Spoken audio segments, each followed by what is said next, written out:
So insects are often the first to arrive to decomposing remains. By collecting insects to use as a form of physical evidence, a forensic entomologist can provide information about the minimum amount of time that someone has been deceased. Whatever I can do to try to contribute that information that's going to help law enforcement, that hopefully will lead to some kind of resolution for the families, that's always my goal. The insects are fantastic. You have to love insects to do this job. And they keep me engaged, but knowing that that end result, that this information could provide something more meaningful, that's what really keeps me motivated to be able to do this.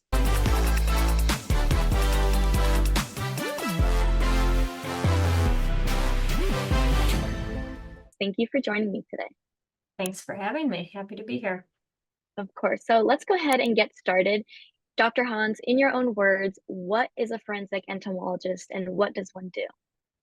So a forensic entomologist uses information about insects for investigative purposes. Okay, cool. And so how long have you been working in this field and kind of how did you get your start in it? I've been working in this field for about 15 years or so, Wow.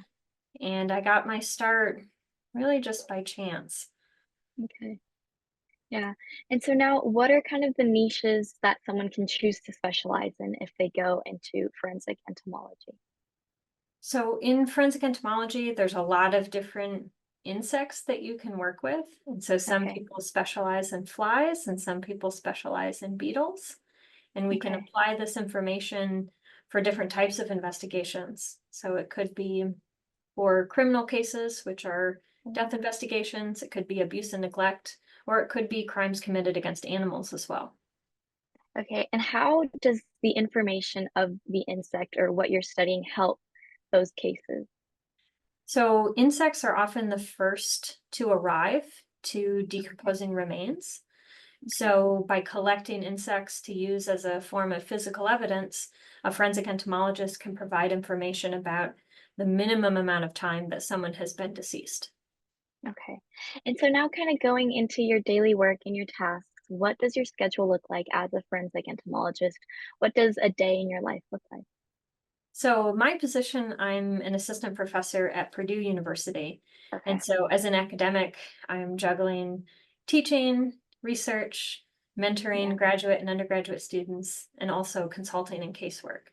So my day can be quite varied depending on what Mhm. is needed of me. So during the academic year, my schedules vary a lot more straightforward with the classes that I Yeah. teach and the research projects, but in the summer, especially, that's when things start to pick up a bit for our casework. My days Okay. can change in a moment's notice if I get a phone call. Okay. And when you say casework, can you expand a little bit about that? Yeah, so I'm a consultant with law enforcement. And so I Okay. have multiple different agencies, both in Indiana and across the US, that will reach out and need somebody to assist with the insect evidence, or they're Okay. curious if insects might be useful for their investigation. And Okay. so our casework is primarily focused in death investigations, but we do get calls for other animal abuse and neglect as well. Okay. And why do you think that summer is kind of a busy season for your casework, or is it just because you're not working as a professor during the summer? I think a lot of it has to do with our weather. So I live Okay. in Indiana, and Okay. so we have colder seasons. So the winter's pretty chilly here, and we don't have a lot of insect activity. We have some, Okay. but Okay. in the summer, once the temperatures start to rise and more people are outside hiking, exploring, they come across Yeah. remains and people notice that smell of decomposition. So Mm. that's typically why it's our busier season. Wow, that's so interesting. And so now kind of in your role, are you able to work flexible hours? Is it a 9 to 5 role? Do you bring any work home? What does that kind of look like for you? Yeah, so as a professor, we have a pretty good schedule. So I'll have set course times Okay. and I come into the office pretty frequently. In the summer, it's a little bit more on call. We're doing research, we're working in the lab, we're working in the field, but the Yeah. casework is kind of on demand. So you have to be prepared to leave and maybe drive to a Yeah. scene or drive to an autopsy. So it gets a little bit more hectic in the Yeah. summer. Yeah. And so going back to your work as an assistant professor, what kind of courses do you teach? So I teach courses in forensic science and forensic entomology. And Okay. so currently I teach forensic investigation, which is how to process a crime scene, how to collect and package evidence. I teach Okay. forensic analysis. So once you have that evidence, what do you do in a crime lab? And I Okay. teach forensic testimony and ethics. So how do you prepare to be an expert witness in court? And then I Okay. also teach an introduction to forensic science course as well. Okay. And could you go a little bit deeper on how on you mentioned that you teach a course on once you have the evidence, what do you do in the lab? Could you touch a little bit more about that? Yeah, so the forensic analysis course teaches students how to process different types of physical Okay. evidence in the lab. And so we look at ballistics, we look at fingerprints, we look at insects, of course, we look at trace evidence, we look at as many different kinds as we can possibly fit in a semester. Yeah. And how do you properly handle that evidence? How do you maintain chain of custody? And how do Okay. you analyze it using different types of techniques and tools as you Yeah. would in the crime lab? And would you say that that's what you use on your cases during the summer I teach the students the same kind of techniques that that you we use? would use, and I Yeah. embed that in all of my classes so that they're getting the real world experience and they know how it actually works rather than Yeah. what they read in a textbook that might be Yeah. different. Yeah. Yeah. And so now what degrees or certifications are required to become a forensic entomologist? So I have an undergraduate degree, a master's, and a PhD. And Okay. then I'm also board certified by the American Board of Forensic Entomology. So I'm a member Wow. of that board. Wow. And so in order to be able to go to the scene and collect and then be able to testify about it in court, having that certification and having those credentials really gives a strong backing for me to be Okay. able to speak to that experience and Okay. that expertise that I can bring into the courtroom. And so coming into this, I mean, you can come in with a biology background or an entomology background, as long Okay. as you have a love for insects and you can apply that. That's so cool. I didn't know that forensic entomologists would also testify in court. That's super interesting. Um, yeah. Now, what natural strengths or talents do you think are important in someone that would be a successful forensic entomologist? Well, I think you would have to have a strong stomach. That's probably the first thing. So we work with decomposition, which Yeah. that smell is off-putting, understandably. And so that's something that I make sure that I include in the courses that I teach. And Okay. I do an active learning lab with decomposition so that students can find out right away, is death investigation the right area for you? Yeah. So not being able to handle that smell, that can be a bit of a challenge. Yeah. And I would also say attention to detail. So working with insects, insects are a very small piece of evidence. Yeah. And so being mindful of all of those details, and there's a lot of small characters that you have to examine for our insect Okay. evidence. Yeah. And so now what do you end up thinking about all day as both a forensic entomologist and also an assistant professor of forensics? You can decide what way you want to perform your research that makes the most sense. So in my Okay. lab, my students, we look at some of the ecological side of insect evidence. And so Okay. we explore the behavior and the development of our insects. And so that's Okay. some of the more common themes that we research. But I have colleagues that work in the molecular side and they're looking Oh, at some of those angles. So okay. there's a variety of different options in our field. Yeah. And so now how do you stay updated with the latest developments of your field? Yeah, so I'm constantly reading scientific literature Okay. and I'm also engaged in our professional organization. So we have the North American Forensic Entomology Association, so Okay. NAFIA is the acronym. And so Okay. I'm the president-elect of that organization. So I'll start my presidential term this summer. And Oh, so wow. being able Congratulations. to, oh, thank you, being able to talk to other colleagues and learn about new experiments or even challenges that people are having with their Okay. research is one of the ways that I stay engaged with the new techniques. Yeah. And so now as a forensic entomologist, what parts of your role are the most exciting or maybe the most interesting to you? So I would say it's exciting to be a part of a team that's trying Mhm. to investigate, and for me it's really about providing as much information as I can for the families for their lost Yeah. loved one. And so whatever I can do to try to contribute that information that's going to help law enforcement, that hopefully will lead to some kind of resolution for the families, that's always my goal. And so I think the insects are fantastic. You have to love insects to do this job, and they keep me engaged. But knowing that that end result, that this information could provide something more meaningful, that's what really keeps me motivated to be able to do this. Amazing. And now kind of on the flip side, what's maybe harder, not so fun, or maybe emotionally challenging? Yeah, so I think that it's the same answer. So Okay. the emotional tax that you pay for working in death investigation, and that's something that it's hard to really train students to be able to handle that and to tell them what to experience because everybody Yeah. interprets it differently. But I think having those conversations early, so students that are thinking about going into the field, acknowledging that there could be an emotional repercussion, there will be. You're a human, so you're going to be emotionally affected. But Yeah. being able to acknowledge that and have support and put a support system in place, I think is something that's really important in our field and in any field of forensic science. Yeah. And so what do you think that people might underestimate about forensic entomology? I think probably that emotional role. So a lot of my students think, oh, death investigation, that sounds so interesting and I'm so Yeah. intrigued.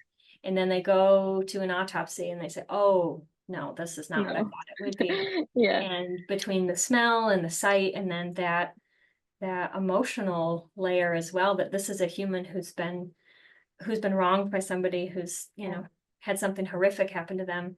Yeah. I think that that's something that sometimes gets overlooked, particularly by students that are interested in this area. Yeah. And how would you say is a good way to deal with that emotional impact? So I think acknowledging it that there will be an emotional impact. Yeah. There's, quite not that long ago, people would say, "Oh, I can handle anything," or "It won't bother me," and that might Yeah. be true for a certain period of time, but eventually it's going to impact you in one way or another. And Yeah. so acknowledging Mhm. that, making sure that you have a support system and that you're talking to people regularly about it, and it's okay that you're affected, and that's Yeah. that's part of the job.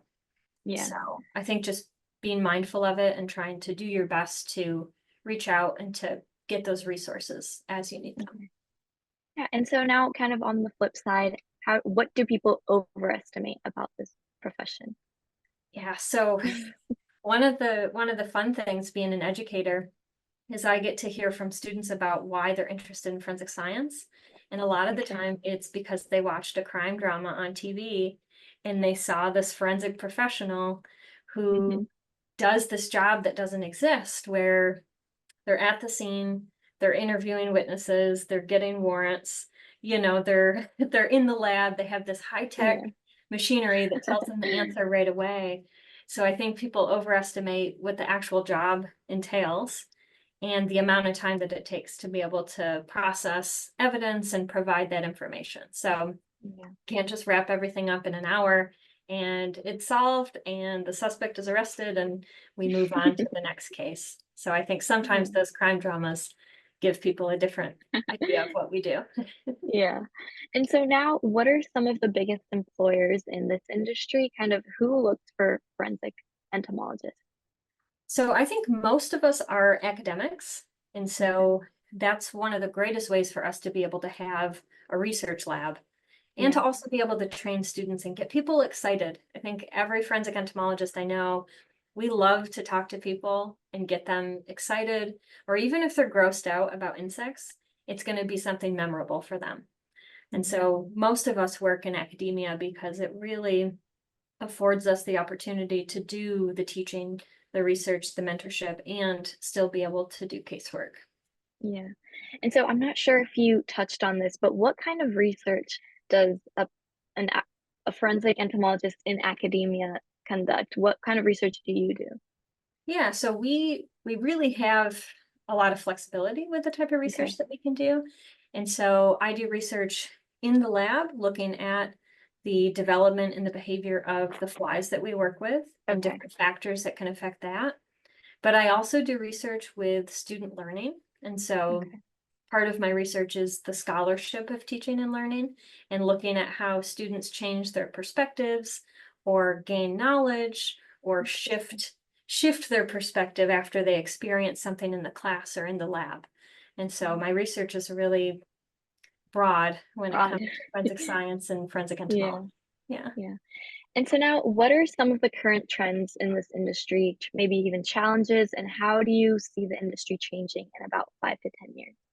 Yeah, so I see a lot more requests for those some of the molecular topics that I mentioned. And so Yes. we sometimes get evidence that isn't great. So sometimes investigators will collect stuff, and either in the collection or in the shipping process, things get damaged or Yeah. they're not stored properly. And so being able to have new techniques where we can accurately identify those insects, especially if they're damaged and maybe we just get a Hmm. piece of an insect, that's Oh, something wow. that I think in the next 5 to 10 years, we're going to see more advancement with that to Yeah. just streamline that process and make it easier for us to be able to Yeah. perform. Yeah. So now we kind of want to give our listeners a little bit of advice. So, Dr. Hans, what do you recommend that candidates do in order to set themselves apart from maybe other job seekers if they are forensic entomologists? Yeah, so I would say get some experience if you can. So if you're a student at a university, volunteer in a science lab. It doesn't Okay. matter what lab. It doesn't have to be an entomology lab. It doesn't have to be forensic related, but just demonstrating that you're willing to do research and that you can work Yeah. in a team. So a lot of the work that we Okay. do is team oriented.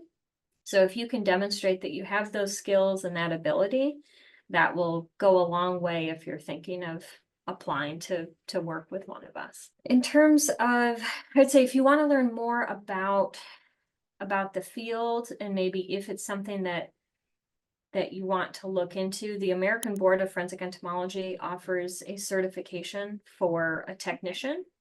And what this Okay. is if you have the appropriate coursework in entomology, or if you work in investigations, or if you attend a workshop that's given by one of us who's certified, Okay. you can take an exam that will certify you to be able to go to the scene and collect and then ship Oh, it to wow. one of us. And Oh, so wow. you don't have to necessarily go all the way through and get your Yeah. PhD. That's just Yeah. something that would allow you to be able to collect the evidence and send it to one of us for analysis in the report. Okay. And with the certification, that's all that one can do, just collect and send over With the technician with the certification, technician yes, certification. that's what it Okay. would certify them. Thank you. And so now for our final kind of question, if you could talk to your younger self when you were just beginning as a forensic entomologist, what would you tell her? I would say, so I will start by saying I did not anticipate that I would end up in this career field as a kid. Okay. So Okay. I loved insects, but I didn't know any entomologists. I had no exposure to it, so I didn't know that there Hmm. were career paths out there. Yeah. And so when I first learned about it, my mind was kind of blown. I was like, oh my God, people can do this for a job. I need to Wow. learn more about this. And so when I Yeah. first started in my master's and doing research in forensic entomology, I didn't know necessarily what the future would hold. And Yeah. so I just said, well, I'm going to go with this and hopefully it will work out. And so I think that persistence, knowing Yeah. that there would be challenges along the way, and I know that our field and forensic science has come a long way, but as a woman in STEM, I have definitely have lived experience with um, people that have been demeaning and not taking me seriously because I Hmm. was a woman. And so Hmm. I think warning myself that I was going to experience that, I think that would have helped. The first time I experienced it, I was a little Yeah. shocked. Yeah. But that's something that unfortunately we still have to deal with, and it is getting better. And also just exploring what's out there, because obviously you didn't know that forensic entomology was a thing, but now you do it and you love it. So exploring what's out there beyond what's the normal. Yeah. Yeah. And I always try to impart that when I talk to any students of any age or the public that just by having this exposure, you know more about this field than I did when 20 years ago. That would have helped me out if I had some exposure to that back then. And so now finally, Dr. Hans, where can people reach out to you or where can they follow along with your work and your research? Sure. So you can follow me on LinkedIn or Twitter at Krystal Hans. On Instagram, it's Hans_forensic_entomology. Okay. I also have a consulting website, hansforensics.com. And then the website for my Purdue page is too long. So if you just Google Hans Lab at Purdue, you'll find it. You'll find it. Yeah. But all of those will have research updates and some of the trips that our lab goes on, and a lot of our work gets posted on there. Yeah. Great. And we'll make sure to tag you on this podcast when it gets posted so that people can also find your pages through there too. But that's all that we have for today. So thank you so much for joining me. Thank you for sharing all of your experience, your insight, and your advice. It was greatly appreciated. Thank you. Thank you. You just got one episode closer to learning about the world of jobs out there. To explore the rest of our career categories and find your best fit, go to jobdictionary.com to sign up for the beta users waitlist. Then subscribe here to find the next episodes coming out this week.